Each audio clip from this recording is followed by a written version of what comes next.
আসসালামু আলাইকুম বন্ধুরা। আজ অধিকাংশ যুবক ভাইয়েরা জুয়ার মধ্যে লিপ্ত রয়েছে। তারা এটা মনে করে না এই যে আমরা এই কাজগুলো করছি এগুলো জুয়ার মধ্যে পড়ছে কি পড়ছে না তা নিয়ে কখনো তারা চিন্তা ভাবনা করছে না। অথচ মানুষ যে কোনো ধরনেরই খেল তামাশা করুক না কেন, সেটার মধ্যে যদি 1 টাকাও সে বাজি লাগিয়ে দেয় তাহলে সেটা জুয়ার মধ্যে লিপ্ত হয়ে যাবে। শুধু তাস নিয়ে গোল হয়ে ওরে একত্রিত হয়ে অনেকগুলো মানুষে তাস খেললে যে সেটাকে শুধু জুয়া বলে তা নয়।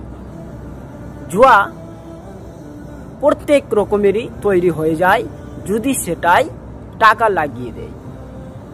আজ দেখুন না, মোবাইলের মধ্যে নানা ধরনের অ্যাপ তৈরি হয়ে গেছে। এই অ্যাপের মাধ্যমে কিন্তু অধিকাংশ যুবক ভাই ধ্বংস হয়ে যাচ্ছে, ধ্বংসের পথে লিপ্ত হয়ে রয়েছে। আমি সকল যুবক ভাইকে অনুরোধ করে বলবো যে আল্লাহর হুকুমকে মেনে চলুন। এই যে আজ আপনি মোবাইলের মধ্যে নানা ধরনের অ্যাপের মাধ্যমে টাকা লাগিয়ে আপনি খেলা খেলছেন, এগুলো কিন্তু সব জুয়ার মধ্যেই লিপ্ত হয়ে যায়। যে কোনো ধরনেরই আপনি খেলা খেলুন না কেন, যদি সেটাই 1 টাকা আপনি বাজি লাগিয়ে দেন তাহলে সেটা জুয়ার মধ্যে লিপ্ত হবে।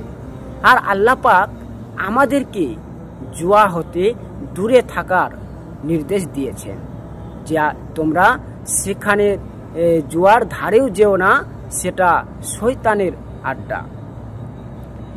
আল্লাহ পাক আমাদের উপর শূকরের গোশত হারাম করেছেন, আমরা সকলে জানি।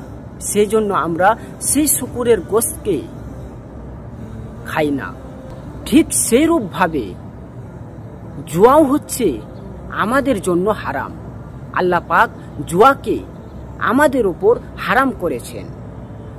যদি কোনো ব্যক্তি এই যে কোনো ধরনের খেলের মধ্যে যদি 1 টাকা লাগিয়ে দেয় তাহলে সেটা আপনার আমার সকলের জন্য হারাম হয়ে যাবে, কারণ সেটা জুয়ার মধ্যে পরিণত হয়ে যাবে।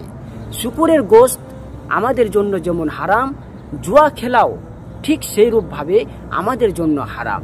তাই আমি সকল মুসলিম ভাইকে অনুরোধ করে বলছি, সকলে এই মোবাইল থেকে জুয়া খেলা থেকে সকলেই দূরে সরে থাকবেন।